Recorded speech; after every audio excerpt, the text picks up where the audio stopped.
본문을 가지고 오늘 짧게 말씀을 나누도록 하겠습니다. 먼저 우리 좀 주변 분들과 함께 인사 나누고 시작하면 좋겠습니다. 함께 예배해서 기쁨이 됩니다라고 인사하면 좋겠습니다.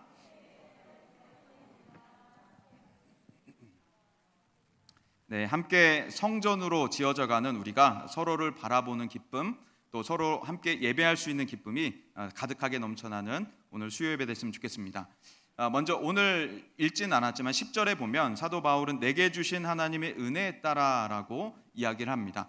자신에게 주신 하나님의 은혜가 있다는 것을 거듭거듭 강조하는데요. 이것은 사도 바울이 가지고 있었던 목회의 중요한 철칙 가운데 하나였었죠. 하나님께 속한 영광의 극히 작은 부분일지라도 내가 그것을 훔쳐오지 않겠다, 내 것인 양 하지 않겠다, 도용하지 않겠다라는 것이 바로 사도 바울의 목표 또 목회 철칙이었습니다. 그러한 가운데 고린도 교회 안에 일어나고 있던 몇 가지 일들에 대하여서 사도 바울은 지금 권면하고 있고, 그리고 10절부터 23절까지의 본문 가운데서는 특별히 오늘 나누게 될 것은 세 가지의 정체성, 그리스도인의 정체성, 우리의 정체성, 우리의 존재에 대해서 이야기하고, 그리고 두 가지의 권면들을 하는 것들을 살펴보게 됩니다.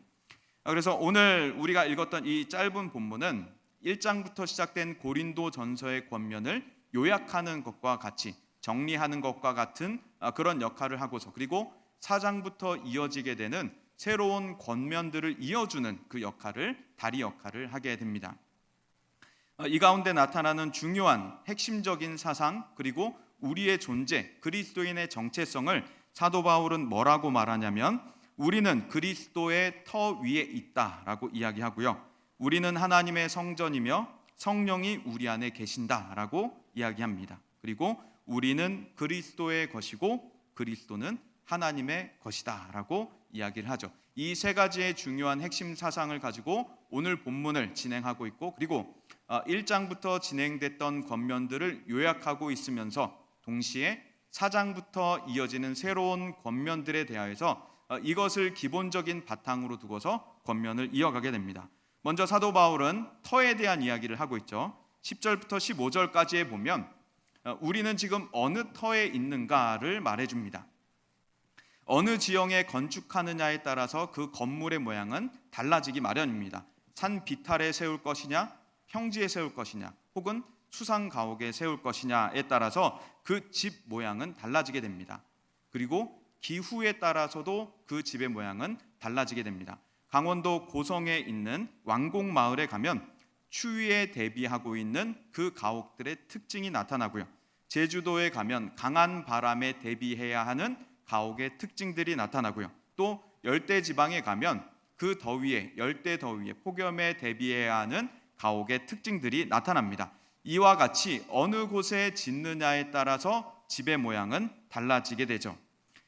우리는 집이라고 한다면 하루 일과를 마치고 들어가는 곳, 우리가 쉴 수 있는 안식처를 떠올립니다. 투기꾼들은 집을 돈으로 생각을 하게 되겠죠. 반면 성경은 집에 대하여서 이 땅에 있는 집들을 주로 말하지 않고 주로 하늘에 있는 집을 이야기합니다. 하늘에 예수 그리스도께서 우리를 위하여서 예비해 놓으신 영원한 집, 영원한 거처가 우리에게 있다라고 말합니다. 그래서 우리는 이 땅을 나그네와 같이 살아가게 되고, 우리에게 있는 이 땅에 있는 집은 나그네의 거처와도 같은, 나그네의 휴식처와도 같은 지나가는 곳이 되는 것이죠. 그래서 우리는 이제 앞으로 우리에게 도래하게 될 영원하신 하나님의 나라, 그 가운데 나에게 예비된 집을 바라보면서 살아가게 됩니다. 그래서 오늘 본문에서는 바로 그러한 가운데서 우리는 그리스도의 터 위에 있다라고 이야기를 해줍니다. 우리가 다른 곳에 터가 있지 않고 오직 그리스도 위에 우리의 터가 있다는 것이 얼마나 감사한 일인지 모르겠습니다. 어떻게 감사한 것인지 우리가 짧게 좀 살펴보겠습니다. 우리의 삶은 그리스도의 터 위에 놓여져서 성결해졌으며 하나님의 보호를 받으면서 우리는 살아가는 중에 있습니다. 그래서 교회는 튼튼하다라고 말하고, 교회는 어떠한 공격에도 굳건하게 서 있다라고 우리는 그렇게 믿고 있습니다. 이것을 잘 모르는 이들이 있었습니다. 모르는 이들이 누구였냐면 바로 고린도 교회를 공격하는 이들, 특별히 바울의 목회를 흠집내려고 하는 이들이 이 가운데 있었습니다. 그들은 바울의 사도권에 의심을 품고 있었고, 이제 후에 고린도전서가 쭉 지나가면서 후반부에서는 바울이 사도권을 변증하는 모습들도 나타납니다. 목회하는 바울을 흠집내려고 하는 이들의 공격이었죠. 그래서 바울은 자신의 사역이 하나님의 은혜에 따라, 하나님께서 은혜로 주어주신 것에 따라서 했기 때문에 하나님의 것임을 계속해서 강조합니다. 그리고 자신은 건축자와 같이, 지혜로운 건축자와 같이 하나님의 교회를 지어나갔다라고 말하고 있죠. 하지만 다른 이들이 와서 바울의 목회에 어깃장을 놓으면서 회방하려고, 바울의 목회를 허물어 보려고 공격을 하는 이들이 있었습니다. 하지만 하나님께서 세워놓으신 바울의 목회였고 하나님께서 세우신 교회였기 때문에 고린도 교회는 쉽게 무너질 수 없었던 것이었죠.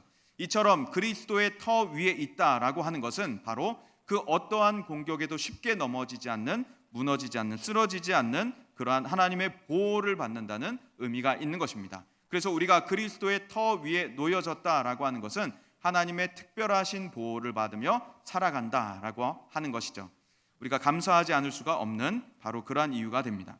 그래서 10절에 보면 중반절에 내가 지혜로운 건축자와 같이 터를 닦아둠에 다른 이가 그 위에 세우나라고 말하고 있죠. 그러니까 사도 바울이 하나님의 교회를, 하나님의 건물을 지어나가고 있었는데 다른 이가 와서 하나님이 짓지 않은 다른 것들을 세우려고 하는 그런 시도들을 보았다라고 말합니다. 그런데 좀 전에 말씀드린 것과 같이 그리스도께서 그 터가 되시기 때문에 다른 어떠한 이들의 공격에도 결코 고린도 교회는 쉽게 무너지지 않았던 것이죠.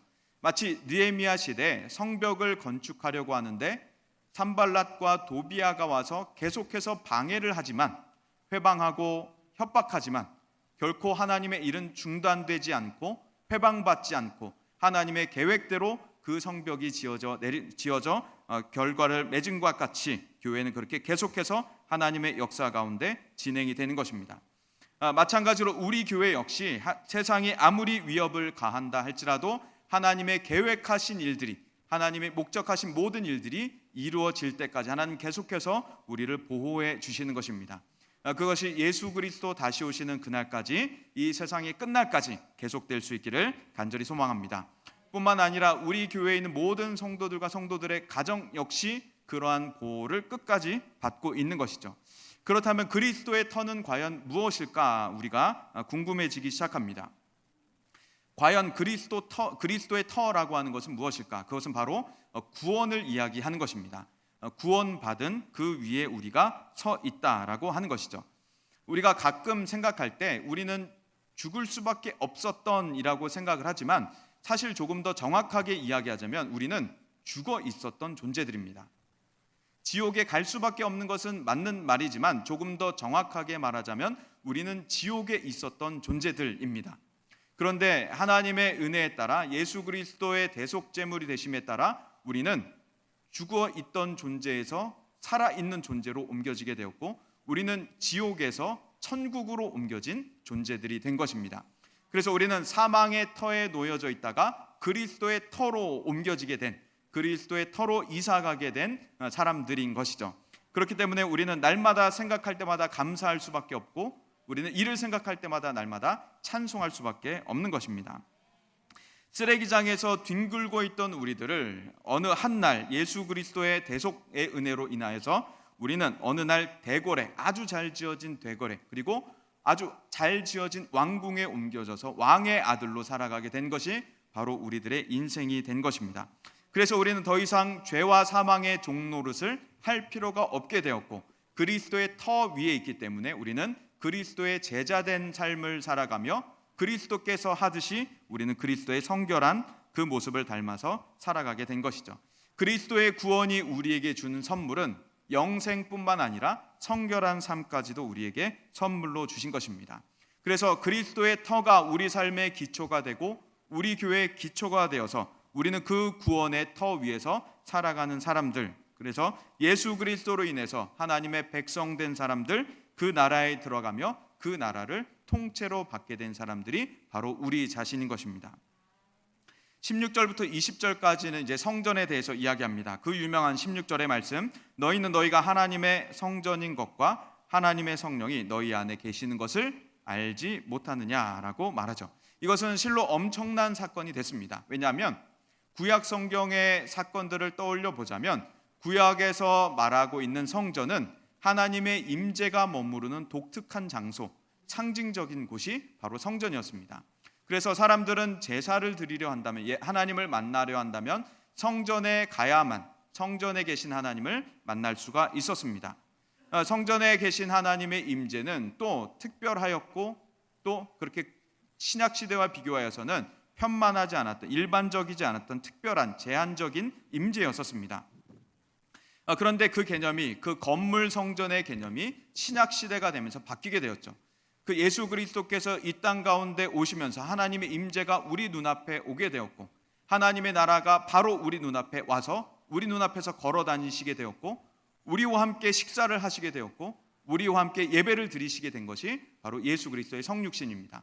그 예수님께서 십자가 달려 돌아가시고 부활하시고 승천하신 다음에 약속하신 성령이 내려오시게 되면서 바로 건물 성전의 개념이 사람으로 바뀌게 된 것입니다. 더 이상은 건물 성전이 아닌 이제 성도들이 성전이 되어서 하나님의 임재를 받은 성도들이 성전으로 살아가게 된 것입니다.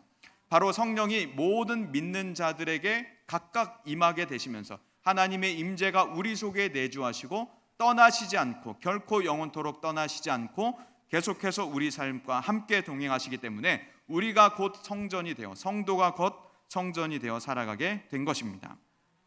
그래서 우리가 성전이 되었다라고 하는 것은 실로 엄청난 일들이 벌어진 것입니다. 과거 구약에는 하나님을 만나러 일부러 성전에 가야 했으나 이제는 우리 속에 내주하시는 성령으로 말미암아서 우리는 어느 때고 예수 그리스도 보혈 의지하여서 성부 하나님께 나아갈 수가 있게 되었습니다. 장소가 중요하지 않게 되었고 시간의 제한을 받지 않게 된 것입니다. 뿐만 아니라 우리 속에 내주하시는 성령께서 이제는 더 이상 나를 더럽힐 수 없도록 외부에서 들어오는 모든 죄의 오염들을 막아주시고 내 속에서 스스로 일어나고 있던 죄된 생각들을 계속해서 제어해 주시며 성령의 선한 뜻들을 우리 가운데 펼쳐주셨던 것입니다. 다음으로 21절, 23절에 보면 우리로 하여금 귀속에 대한 이야기를 합니다. 23절에 보면 너희는 그리스도의 것이다 라고 말하고 그리스도는 하나님의 것이다. 그러니 우리는 곧 하나님의 것인 말이죠. 이처럼 우리는 그리스도의 것이고 그리스도가 하나님의 것이다. 우리는 하나님의 것으로 거룩한 성전으로 지어져 간다라는 것을 이렇게도 이야기하고 있는 것입니다. 타락하여 범죄를 일삼던 우리 삶이 거룩한 삶으로 바뀌게 되었습니다. 그래서 성경은 우리를 향하여서 성도라고 부르는 것이죠. 저는 인간이 얻을 수 있는 호칭 가운데 가장 고귀한 호칭은 성도라고 생각합니다. 그 어떠한 세상의 호칭, 어떠한 유명한 호칭, 어떤 권력직의 호칭들보다 가장 고귀한 호칭, 가장 고상한 호칭이 성도라고 생각합니다. 우리는 하늘의 의인들이 되었고 우리는 거룩한 무리에 들게 된 것입니다. 저 역시 직분상 목사이지만 목사이기 이전에 저는 하나님의 아들이며 저는 목사이기 이전에 우주적 교회의 성도이고 성남제일교회 성도로서 존재하는 것입니다. 거룩한 무리에 들게 되었다. 거룩하지 않았던 우리가 거룩한 무리에 들게 되었다. 이것은 우리가 일생 동안 얻을 수 있는 가장 고귀한, 가장 고상한 호칭 가운데 하나인 것입니다. 바로 하나님께서 우리에게 그러한 호칭을 허락해 주셨고 우리를 하나님 아들 삼아 주셨고 예수 그리스도의 십자가를 통하여서 그렇게 아름다운 호칭을 얻도록 아름다운 신분의 변화를 우리에게 허락하여 주신 것입니다. 그래서 고린도전서에서는 바로 우리가 그러한 존재이기 때문에 우리가 하나님의 것이고 하나님의 거룩한 성전이고 성령이 우리 속에 계시고 우리가 그리스도의 터 위에 있기 때문에 우리는 지어져 가는데 무엇을 지을 것이냐를 바로 바울은 지금 이야기하고 있는 것입니다. 무엇을 지을 것이냐, 어떤 것으로 지을 것이냐를 이야기하는 것이죠. 우리는 하나님의 성전으로 지어져 가는데 영원하신 그리스도의 터 위에 상부 건축물들을 건축해야 하는데 무엇으로 지을 것이냐? 사도 바울은 말합니다. 앞서 우리가 읽지 않았던 본문들 가운데 보면 하나님의 공적이 나타나 심판하는 불로서 모든 것을 태우는데 무엇으로 지을 것이냐? 금은 보화로 지을 것이냐? 아니면 나무나 풀, 짚으로 지을 것이냐를 물어보게 됩니다.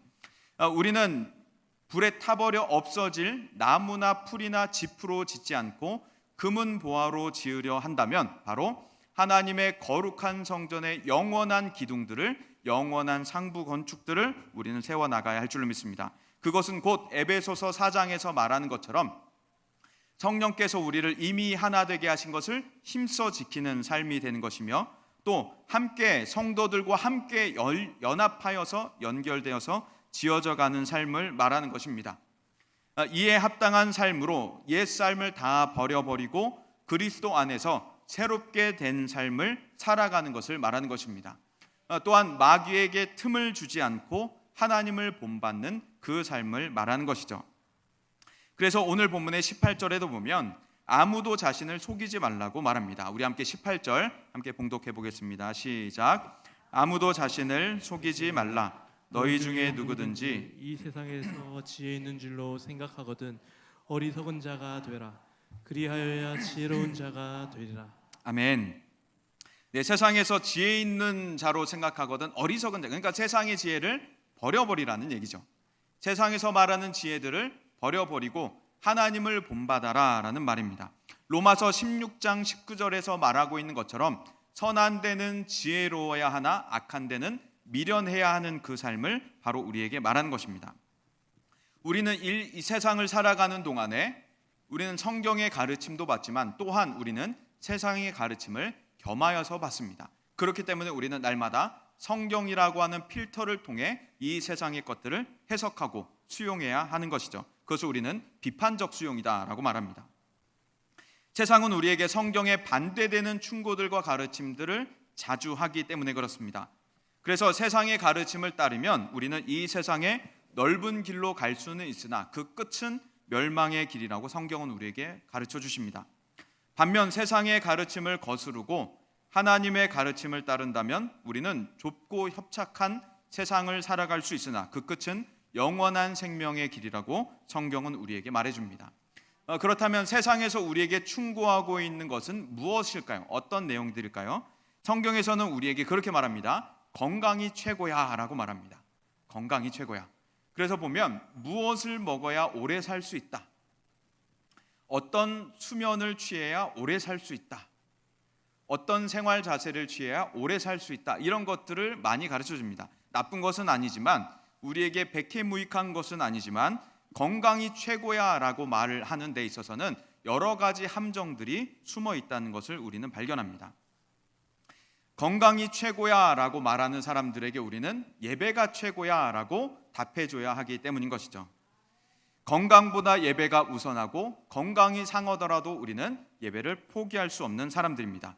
시편 84편 우리 한번 봉독해 보겠습니다. 1절과 2절 말씀 다 같이 시작. 만군의 여호와여, 주의 장막이 어찌 그리 사랑스러운지요. 내 영혼이 여호와의 궁정을 사모하여 생각하며 내 마음과 육체가 살아계시는 하나님께 부르짖나이다. 아멘.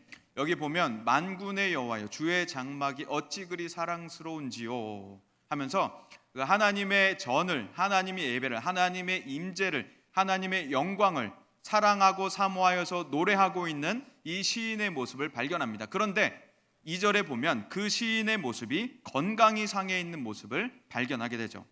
내 영혼이 여호와의 궁정을 사모하여 쇠약해졌다라고 이야기합니다. 여호와의 일을 너무 열심히 하다 보니, 하나님께 너무 열심히 예배하다 보니, 하나님의 영광과 임재를 너무 열심히 사모하여 쫓아다니다 보니 자신의 육체가 쇠약해졌다라고 말합니다. 이런 사람을 보고 세상은 미련하다고 말할 것입니다.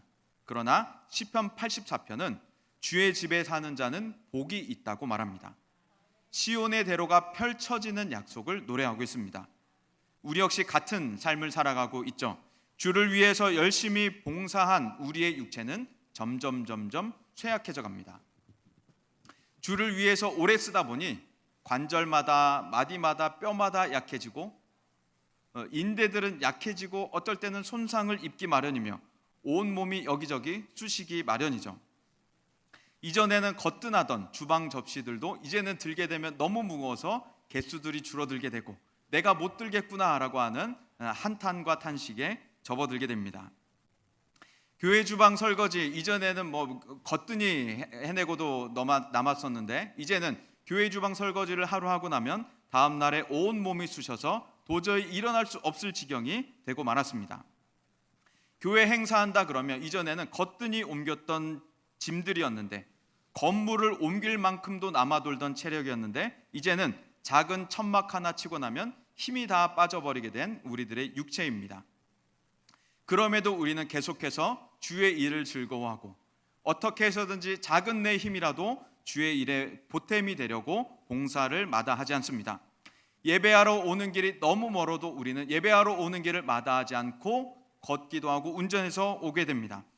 이번 주와 같이 폭우가 내리는 상황에서도 우리는 폭우를 마다하지 않고 그 두려움을 무릅쓰고서 우리는 이곳에 나오게 됐습니다.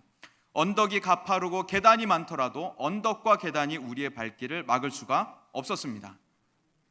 주위에서는 우리에게 그렇게 말합니다. 위험하니 가지 말아라. 건강이 상했으니 이제 그만 쉬어라 라고 이야기합니다. 그럼에도 우리는 주의 장막이 어찌 그리 사랑스러운지요 라고 노래하면서 우리는 주의 전을 향해서 걸어오고 언덕을 오르고 계단을 올라와 이곳에 앉게 됩니다. 세상은 건강이 최고야 라고 말하지만 우리는 예배가 최고야 라고 답하는 사람들인 것이죠.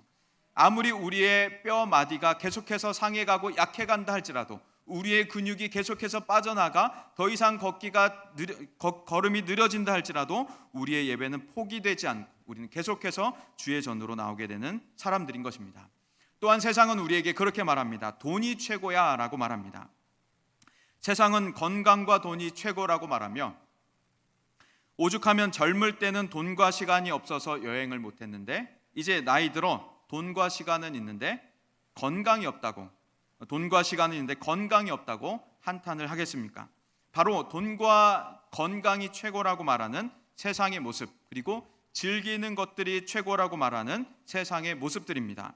돈과 건강에 집중한 세상의 인생들이죠. 그러나 우리는 그들을 향하여서 돈이 최고다, 건강이 최고다 말하는 그들을 향해서 우리는 예배가 최고라고 말하고 그리고 헌신이 최고라고 말합니다. 세상은 또 우리를 향해서 그렇게 말할지 모릅니다. 그동안 교회에 헌신한 그 시간과 그 열심과 플로잉한 것들, 헌금한 것들, 그 노력으로, 그 돈으로 돈을 벌었으면 너는 일찍 부자가 됐겠다라고 이야기합니다. 그런 말들에 우리는 때때로 상처를 입는 사람들도 있고 절망하는 사람들도 있지만 그들의 말에 대하여서 우리는 그렇게 이야기합니다. 우리의 보화는 영원히 타지 않을 하늘에 쌓아뒀다고 우리는 그렇게 말합니다. 그들은 건강에 투자하고 돈에 투자하고 이 땅에 집에 투자하고 차에 투자하면서 그들은 나무로 집을 짓고 풀로 집을 짓고 지프로 집을 지으면서 하나님의 공적, 불에 타는 심판의 날이 되면 그들은 다 타서 없어져 버리지만 우리는 헌신으로, 예배로, 금으로, 은으로, 보석으로 우리는 하나님의 집을 지었기 때문에 하나님의 심판날, 불로 심판하는 날에 우리의 것들은 타지 않고 우리는 영원히 남아있게 되는 것입니다. 그것이 바로 우리가 살아온 인생 길이며 우리가 앞으로도 살아갈 인생 길인 것이죠. 그래서 사도 바울은 고린도전서, 하나님께서 사도 바울의 입술을 통하여 고린도 교회에 말씀하시는 것들이 바로 그러한 삶, 세상의 말들을 듣지 않고 하나님의 말들을 계속 들어라 라고 이야기하는 것이죠. 또한 사람을 자랑하지 말라라고 가르칩니다. 21절에 보면 그런즉 누구든지 사람을 자랑하지 말라, 만물이 다 너희 것임이라 라고 말합니다. 세상은 또한 자기를 자랑하고 사람을 자랑하기 바쁩니다. 자기를 더욱더 자랑하기 위하여서 자기 주변 사람을 유명인들로 채우려고 합니다.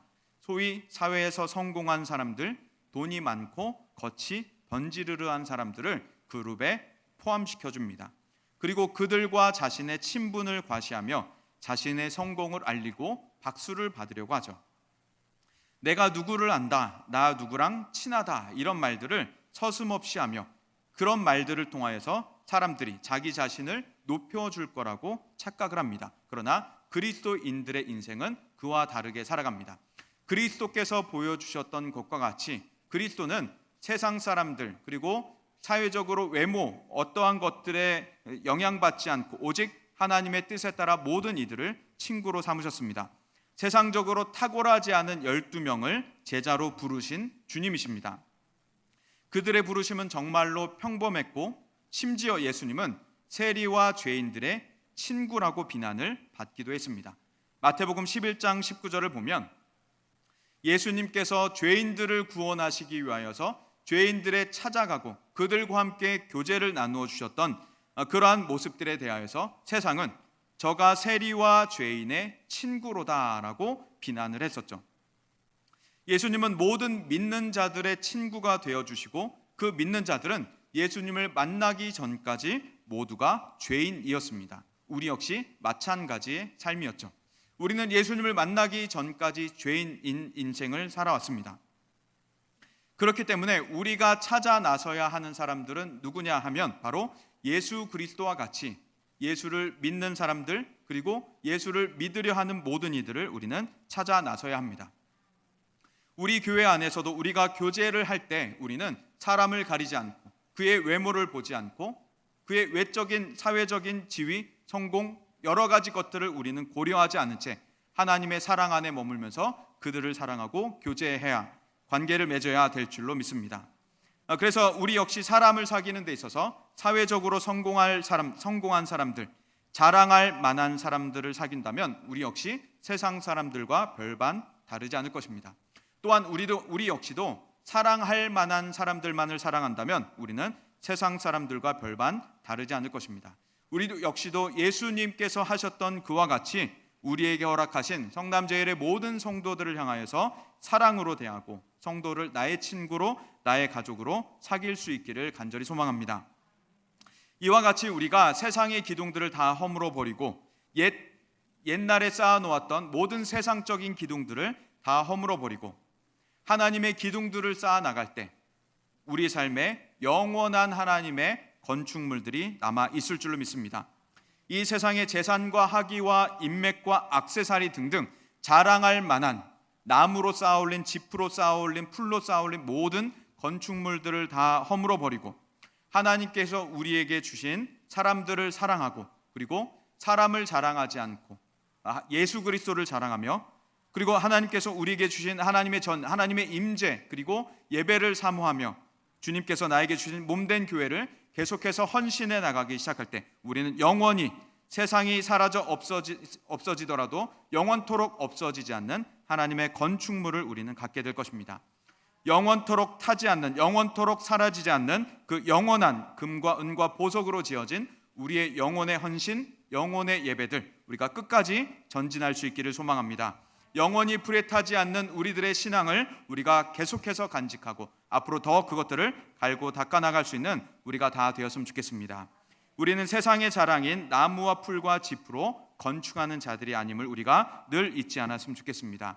우리는 참 지혜를 가진 건축자로 건강과 돈이 아닌 예배와 헌신으로 건축하는 사람들입니다.